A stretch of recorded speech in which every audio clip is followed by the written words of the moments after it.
Ada keluar tak kad? Ada. Tak ada lagi. Okey. Okey ke angle doktor? Mungkin nak sini sikit. Angle tu okey. Sini sikit. Sekejap. Ke sini. Sikit. Tak nampak muka separuh je. Dia ke tepi. Sini dah maknanya. Okey dah. Sekena sini sikit. Letak angkat jap telefon. Macam tu. Okey dah. Tapi dekat saya ni dia tepi. Dia lambat sikit. Oh. Okey.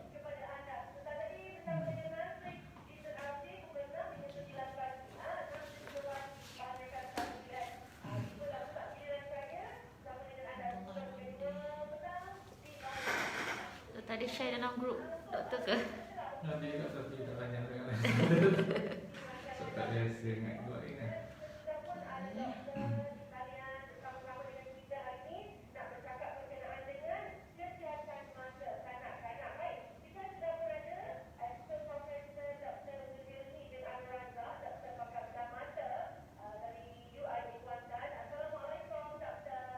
Waalaikumsalam, Ain.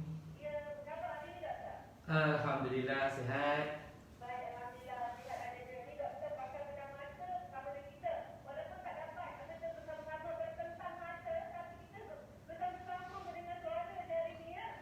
Ya.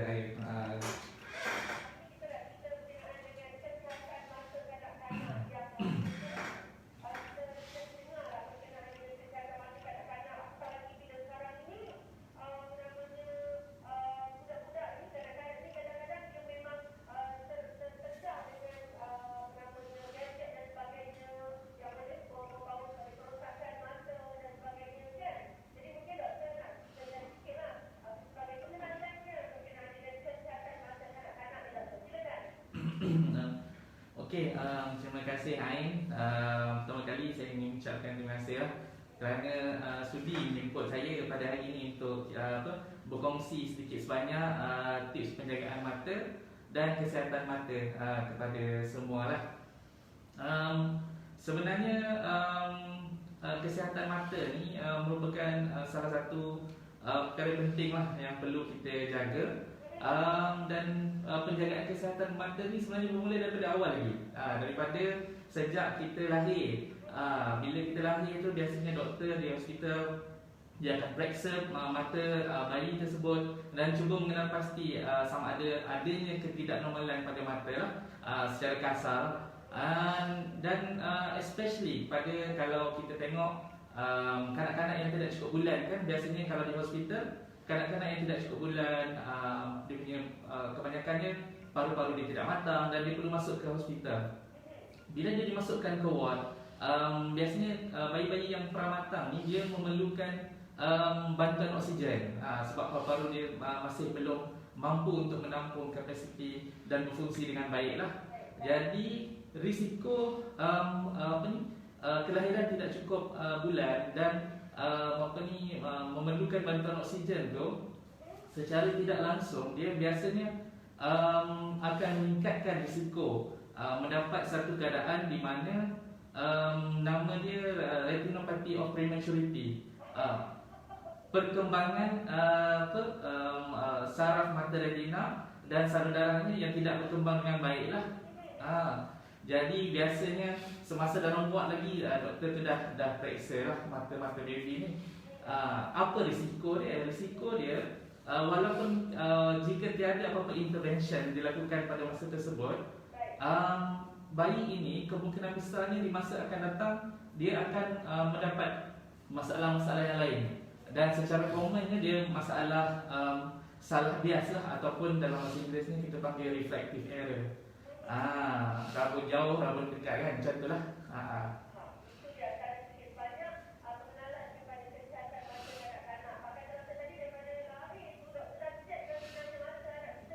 Ya betul kan.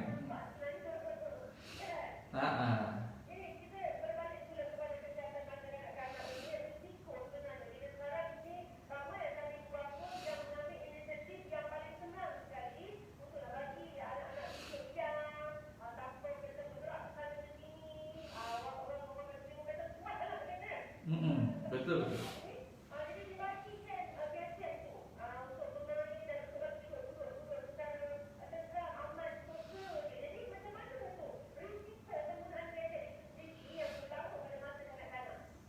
Okey, secara dasarnya apa ni kajian menunjukkan sebenarnya pendedahan gadget yang terlalu awal kepada kanak-kanak adalah tak baik.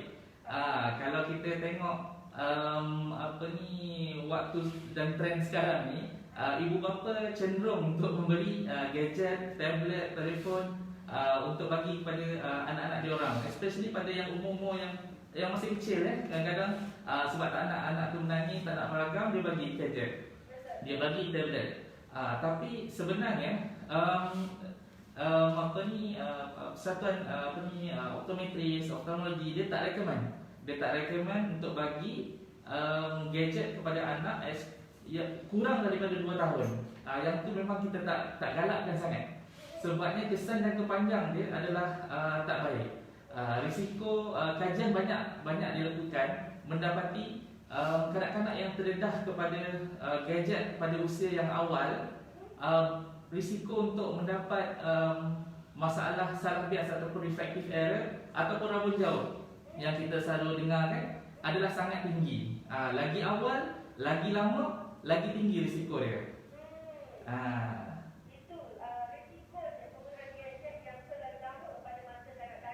Yes.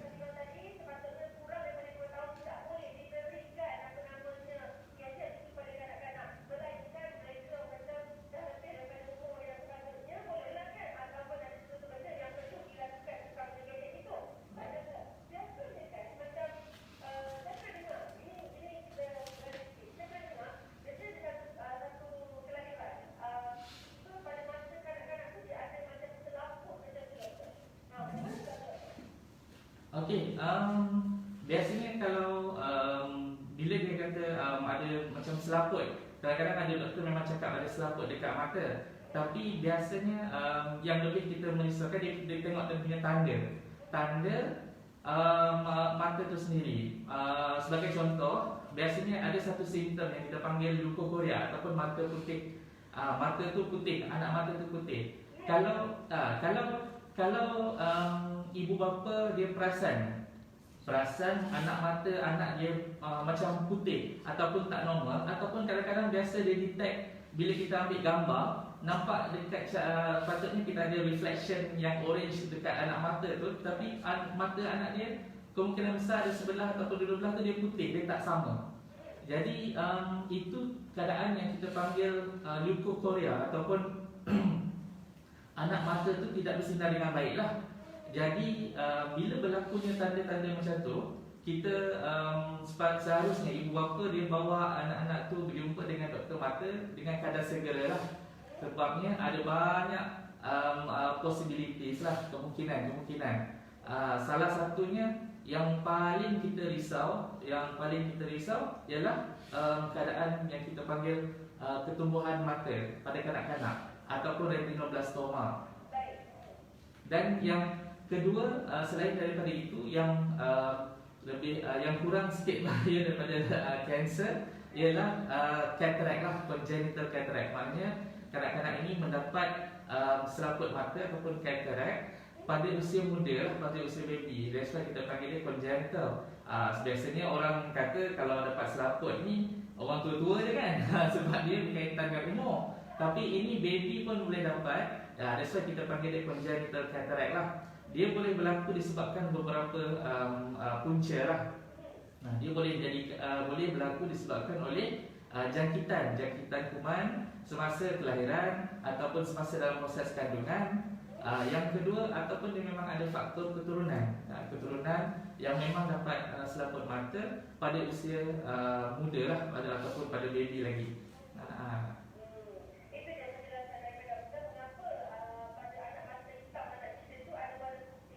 Ya, betul kan.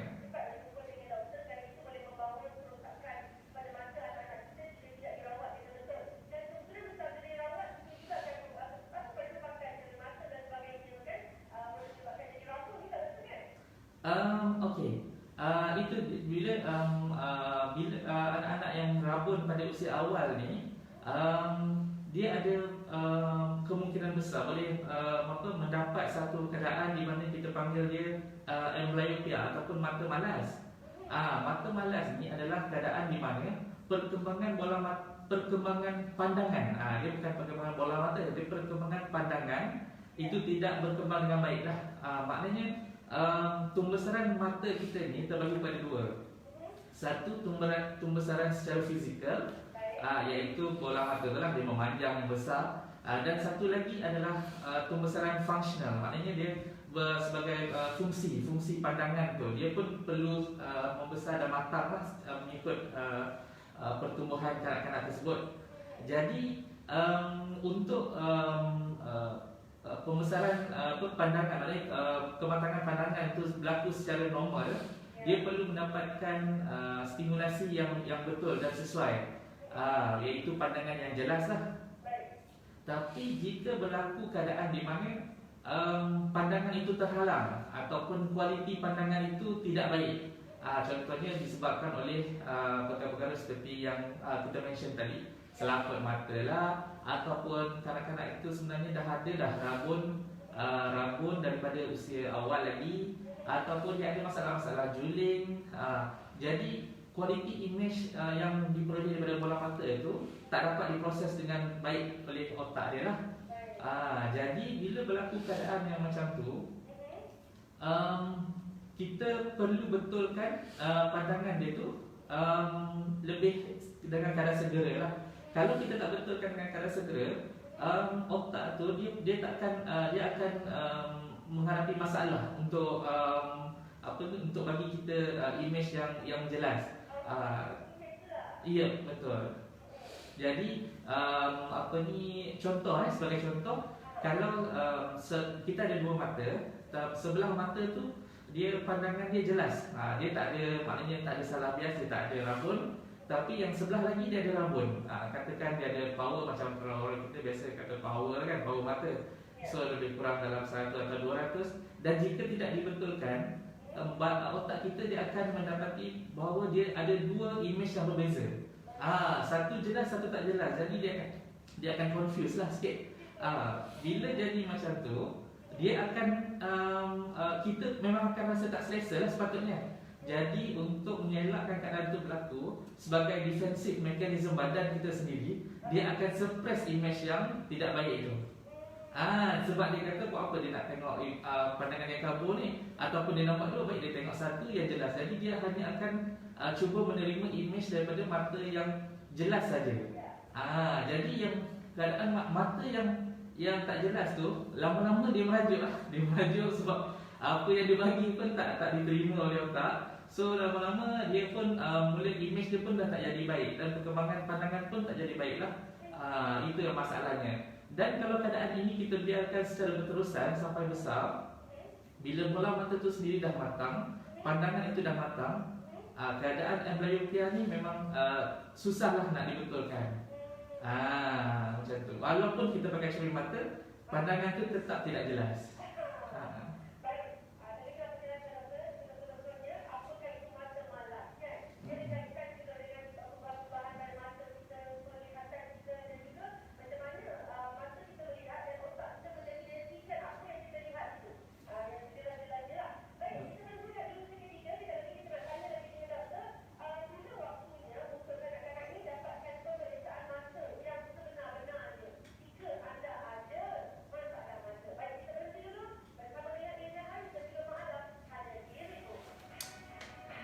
Satu soalan, doktor.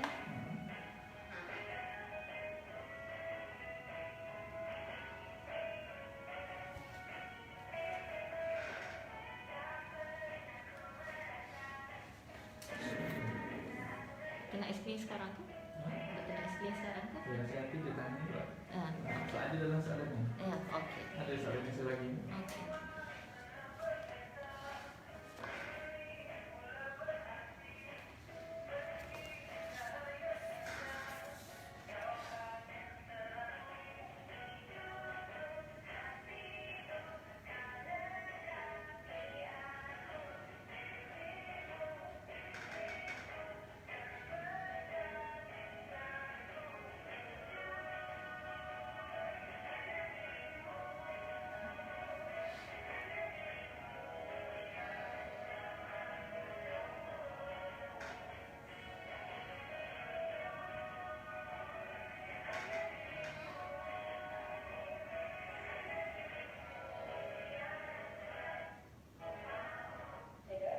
Ya, boleh.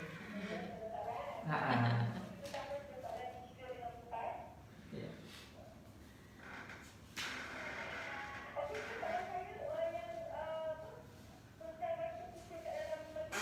Ya. Oh, okey. Ha.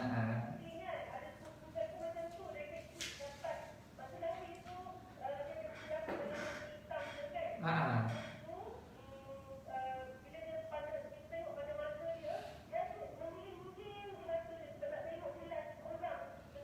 Betul.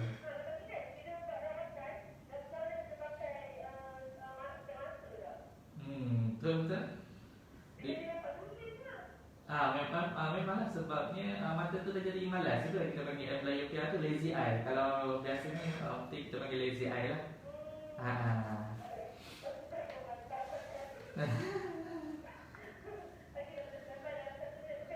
Okey.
Okey, terima kasih kan. Okey, dia macam ni. Sebenarnya bagi mereka yang kalau dah di detect ataupun di diagnose dia punya masalah mata sejak daripada lahir semua tu, biasanya mereka akan diberi follow up lah secara berkala di klinik mata. Tapi bagi mereka yang tidak pernah mendapatkan pemeriksaan mata secara formal, biasanya kita memang recommend ataupun kita galakkan untuk mendapatkan pemeriksaan mata seawal umur 3 tahun. 3 tahun dan ke atas boleh mendapatkan pemeriksaan mata. Dan especially pada mereka-mereka yang ibu bapa dia tengok anak tu dia macam lain sikit, dia macam tak normal sikit. Bagi contoh anak-anak tu suka tengok TV ataupun barang-barang dia tengok dekat, rapat sangat dengan muka. Ataupun kadang-kadang tu dia selalu gosok mata dia selalu mata dia berair. Lepas tu kadang-kadang dia bila dia tengok TV ataupun dia tengok orang, dia suka macam kita tengok tu macam teleng kan, kalau orang dulu kata teleng kan. Itu semua tu adalah merupakan tanda-tanda ataupun alam untuk ibu bapa ni bawa anak-anak ini untuk berjumpa dan mendapatkan pemeriksaan mata secara formal. Salah satu lagi keadaan yang menjadikan ibu bapa itu lebih suspicious ataupun biasanya kalau zaman-zaman sebelum COVID dulu kan, pembelajaran dilakukan di dalam bilik darjah dan kelas kan. Biasanya perkara ini dia detect by cikgu. Cikgu tengok anak-anak tu dia tak fokus, especially kalau anak-anak tu ditempatkan di tempat duduk bahagian belakang yang jauh daripada guru. Jadi anak-anak tu dia tak fokus, dia mudah dia hilang tumpuan, dia tak boleh nak fokus pada papan hitam atau papan putih tu, dan dia cepat dia main apa semua. Dan bila tengok dia punya keputusan peperiksaan pun tak lama merangsangkan. Jadi itu juga merupakan salah satu tanda yang anak tu sebenarnya tak dapat melihat dengan baik. Jadi mak ayah ni tak cakap lah anak dia tak belajar lah, tak fokus lah, tapi sebenarnya dia tak nampak. Jadi bila dia tak nampak, jadi dia mudah untuk hilang tumpuan. So bila ada ni tanda-tanda yang macam ni, digalakkan ibu bapa ataupun guru merujuk anak-anak ini ke pusat-pusat pemeriksaan mata lah. Boleh pergi terus jumpa dengan pakar mata ataupun akses yang lebih cepat dan mudah. Boleh bawa je pergi berjumpa di mana-mana pusat membuat cermin mata ataupun optometris lah. Sebab optometris ni banyak dia di premis-premis perniagaan kan. Jadi dia akses dia pun lebih mudah. So di sana sebenarnya pusat-pusat optometris ni ataupun kedai-kedai cermin mata ni merupakan kita punya orang yang melakukan screening. Jadi dia secara tak langsung akan cuba mengesan masalah-masalah yang mungkin dihadapi oleh kanak-kanak ini. Kalau katakan dia detect, dia mendapati anak-anak ini mempunyai rabun dan boleh dibetulkan dengan cermin mata, dia akan teruslah, biasanya akan terus memprescribe cermin mata itu untuk anak-anak itu. Tapi kalau lepas melakukan pemeriksaan secara awal dan dia tak dapat kesan apa sebenarnya masalah kanak-kanak ni, dan dia akan rujuk kepada pakar mata lah, dan kanak-kanak ni perlu datang dan berjumpa dengan kita untuk mendapatkan pemeriksaan yang lebih lanjut.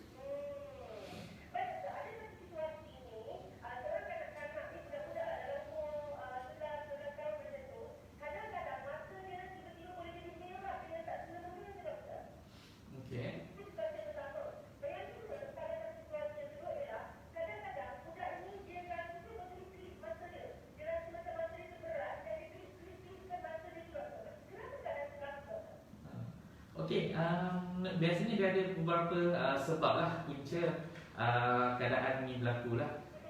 Yang pertama mata merah dan mata dia suka berkedip mata. Okey, untuk yang mata merah tu pada umur-umur macam 10, 11, 12 tahun tu, dia boleh jadi disebabkan oleh mata tu dia kering ataupun kadang-kadang dia mendapat alergi lah, ataupun orang kata dia allergic reaction, ataupun kita panggil allergic conjunctivitis. Alahan, yes, terima kasih Anda. Kata Anda tak keluar pula tadi. Wah, saya mikir. Okey, alahan lah. Dia sebenarnya alahan ni dia gabungan daripada macam orang yang ada asma kan, lelah, lepas tu dia boleh dapat resdung, allergic rhinitis, lepas tu kadang-kadang dia boleh dapat kegatalan kulit, dermatitis, dan dia juga boleh dapat yang mata dia boleh dapat allergic conjunctivitis ataupun alahan pada mata lah. Jadi kadang-kadang ada kanak-kanak yang dapat semua sekali. Yang itu dia satu package, semua sekali dia ada. Ada kanak-kanak dia hanya dapat satu atau dua sajalah. Dia bergantung. Dan risiko untuk mendapatkan keadaan ni adalah lebih tinggi jika dia ada sejarah keluarga yang ada macam tu. Kalau mak ayah ada asma dan anak ada ni, dia risiko dia lebih tinggi lah untuk dapat masalah-masalah macam ni. Jadi biasanya kanak-kanak ni kadang-kadang bila dulu waktu sekolah, dia selalu disalahkan dia ada sakit mata yang berjangkit. Sebab perkara ni pun berlaku pada anak saya. Anak saya pun dia ada allergic conjunctivitis. Jadi mata dia memang selalu merah. Kalau pagi-pagi dia macam merah sikit dan berair. Dan bila pergi sekolah, cikgu telefon kata ada masalah. Saya kata ini keadaan alergik lah, dan kita perlu pula inform cikgu dia apa semua. Dan apabila cikgu dia faham semua dan okey, dia tak ada masalah. Sebab ni benda ni dia akan berterusan, maknanya dengan ubat apa semua dia boleh kontrol, dia boleh dikawal. Tapi benda tu tetap akan datang semula dan semula lah, sampai satu tahap di mana dia mencapai satu usia yang matang, dan dia kadang-kadang tu dia hilang alahan tu. Hilang sendiri. Tapi ada juga yang berterusan sehingga ke dewasa lah.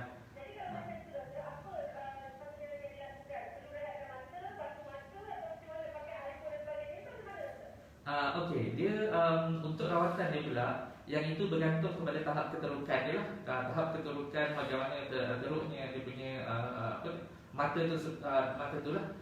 Kalau katakan dia just kita kata kategori mild ni ataupun sikit je lah, biasanya mungkin mata dia pun merah sikit-sikit, dan dia pun jarang-jarang berlaku, kadang sebulan sekali ataupun setahun, 6 bulan sekali. Yang itu tidak memerlukan rawatan yang secara berpanjangan lah. So dia hanya memerlukan rawatan, kadang-kadang tu memerlukan pakai ubat air mata palsu, ataupun macam kadang-kadang ubat anti alahan secara makan, ataupun juga ada ubat anti alahan secara titik lah, yang kita bagi untuk tempoh masa yang pendek. Tapi kalau terukan dia lebih, ataupun dia punya simptom tu berpanjangan, jadi dia memerlukan rawatan secara khusus lah, dan berkala di klinik mata untuk kita monitor, dan kita perlu bagikan rawatan yang lebih lagi lah.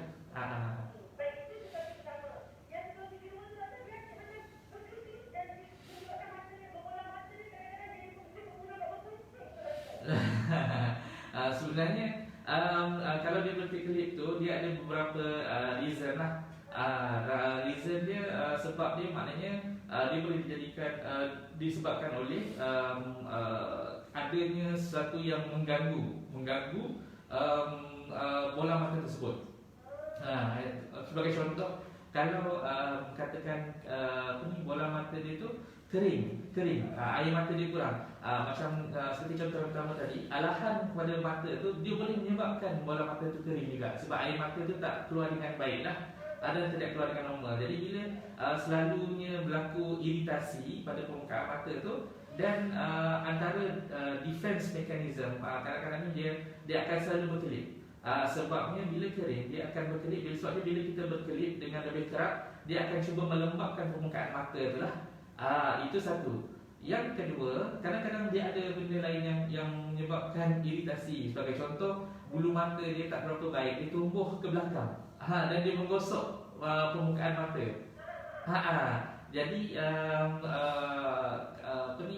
dia boleh berlaku disebabkan oleh bulu mata tu sendiri tumbuh dengan tidak normal. Maknanya dia arah dia tak normal, dia patutnya tumbuh ke arah luar, tapi dia tumbuh arah ke dalam. Yang kedua, kadang-kadang dia ada kulit dekat bawah mata tu yang yang ada macam gelembung sikit, yang dipanggil anti-blepharon. Jadi dia menyebabkan alignment kelopak mata tu jadi ke dalam, dan dia pun menggosok mata tu lah. Jadi bila ada kita panggil kronik iritasi, iritasi yang kronik, maknanya berpanjangan, dia akan menyebabkan mata kita tu rasa tak selesa, dan that's why dia akan asyik berkelip lah.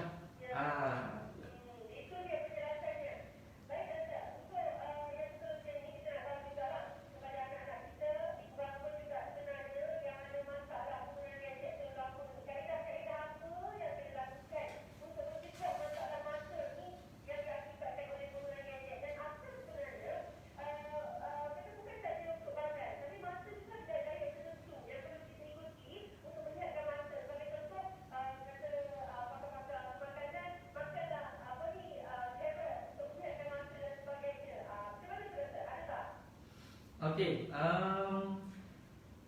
secara amnya, zaman sekarang kita tak dapat lari daripada gadget lah daripada zaman kita kecil dulu dan sekarang ni kita dah makin besar, penggunaan gadget dalam kehidupan seharian kita ni memang makin bertambah lah. Especially pada kanak-kanak. Kalau dulu kita tak rasa lah, tengok tu paling canggih pun dapat tengok TV pun dah canggih dah. Kalau dapat komputer tu canggih. Tapi sekarang ni almost everybody dah, macam semua dah ada smartphone. Even kanak-kanak remaja semua dah ada smartphone sendiri lah. Tapi perkara ini kita tak dapat elakkan lah sebab disebabkan oleh perkembangan teknologi kan. Lepas tu kanak-kanak zaman sekarang pun dan especially banyak yang mula berkecimpung dengan sukan-sukan e-games kan. Kalau dulu tak ada sukan e-games ni, tapi sekarang ni banyak sukan e-games. So anak-anak kita banyak berkecimpung dalam bidang ni, dan dia main komputer, main games, ambil masa yang lama kan, berjam-jam kadang-kadang. Jadi itu semua pun menyumbanglah kepada pendedahan kepada gadget ni. Yang ketiganya, kita dapat lihat juga disebabkan oleh kekangan situasi semasa. Kekangan situasi semasa di seluruh dunia dilanda pandemik COVID-19, dan majoriti negara di luar sana melakukan tindakan macam PKP ni lah, ataupun lockdown, di mana kita digalakkan duduk di dalam rumah, tak galakkan keluar kan. Jadi bila dah duduk dalam rumah tu, most of the time dia akan spend masa dengan melihat gadget ni lah, melihat gadget apa semua.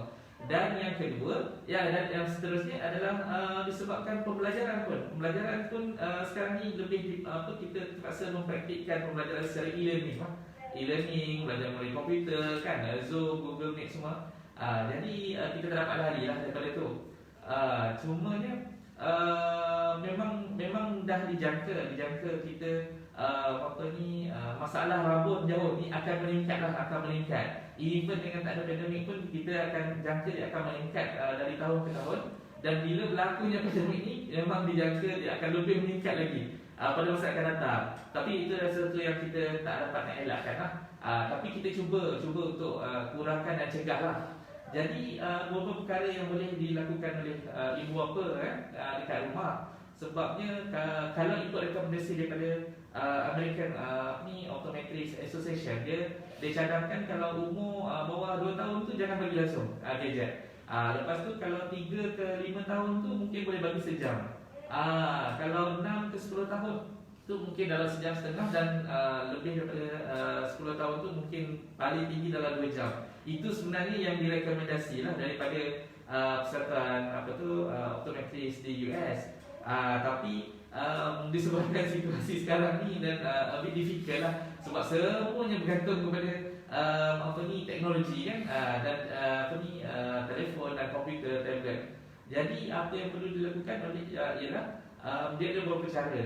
Contoh bila kita actually dia orang ada bagi tips. Dia orang panggil 20 rules tips macam tu, di mana kita ambil 20 saat rehat setiap 20 minit. Kita gunakan tablet atau komputer untuk melihat objek yang 20 kaki lebih jauh. Contoh macam tu. Boleh dapat kan? So dia guna rule of 20 lah, 20. So itu yang dia recommend lah.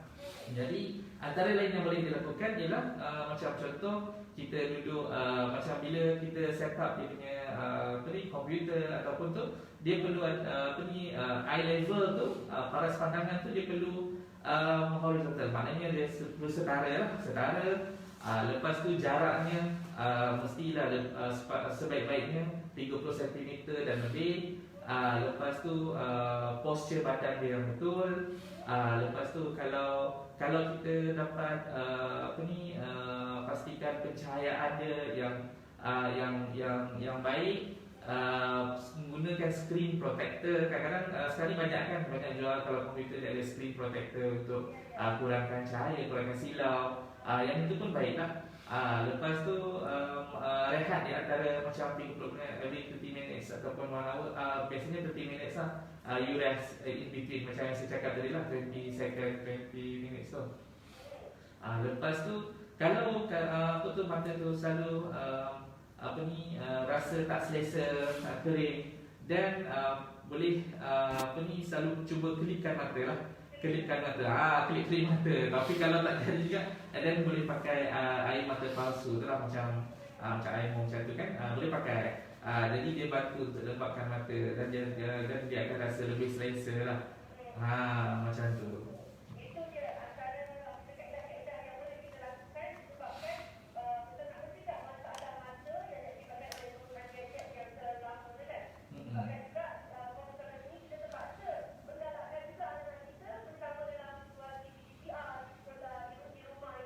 Betul.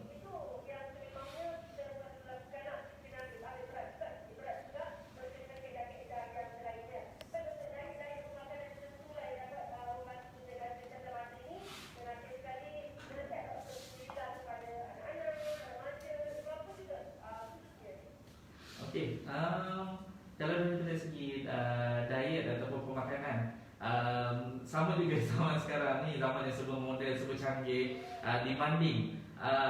Kebanyakan kadang-kadang ibu bapa tak dapat nak beri tumpuan lebih kepada makanan anak-anak. Sebagai contoh, kita lebih senang belikan dia fast food kan, fast food, dan kadang-kadang tu kita order je. Especially zaman sekarang ni banyak COD, cash on delivery makanan kadang-kadang terus dihantar ke rumah. Yang itu semua tak ada masalah, tapi kita hanya perlu pastikan makanan yang diambil oleh anak-anak kita tu lengkap lah. Lengkap, dia ada sumber-sumber makanan dia, vitamin, zinc, all the minerals ya. Yang itu sebagai bukan hanya dia dapat menyihatkan tubuh badan, tapi ia secara tidak langsung membantu kesihatan mata. Sebagai contoh macam tadi Ain ada mention pasal carrot, vitamin A semua kan. Sebabnya makanan ni dia secara tak langsung dia sebagai berfungsi sebagai suplemen. Suplemen kepada kesihatan lah. Dia bukannya menyembuhkan. Sebab kadang kalau mata tu dah ada masalah, makanlah carrot satu bunyi pun takkan sembuh mata kan. Yang itu perlukan perawatan. Tapi untuk cegah dia sebelum kita dapat masalah-masalah tu, dan elok kita pastikan kita dapat semua vitamin-vitamin dan suplemen ni lah. Contoh macam vitamin A kita dapat dari carrot, bayam, tulang kacang. Macam kalau zinc daripada daging-daging ayam kan, bijirin. Semua macam vitamin C, vitamin E. Lepas tu antara yang penting juga kita fatty acid, omega 3. Omega 3 lah, omega 3 yang banyak terdapat dalam sumber ikan lah, ikan. Yang itu pun bagus. Di samping dia memberi kualiti air mata yang baik lah untuk kita, supaya kita rasa mata kita tu sentiasa lembab.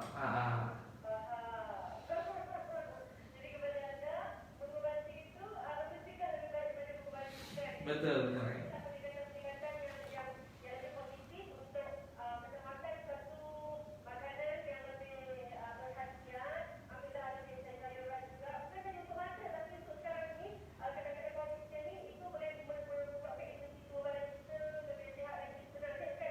Ya, betul.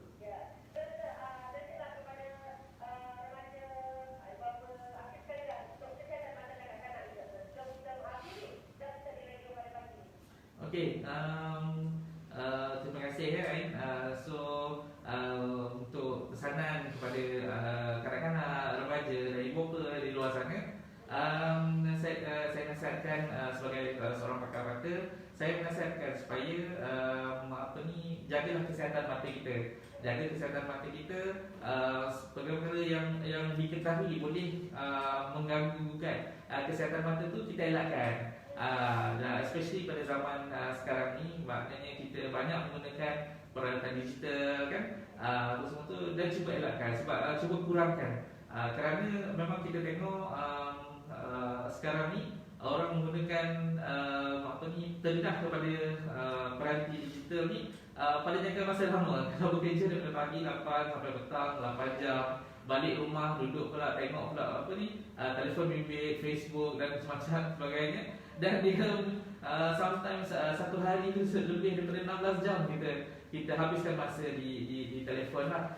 So yang itu tak baiklah, dan tu kita kena cuba kurangkan. Di samping tu dapatkan makanan yang elok, dapat tidur yang mencukupi, diet yang sebetulnya lah. Ya.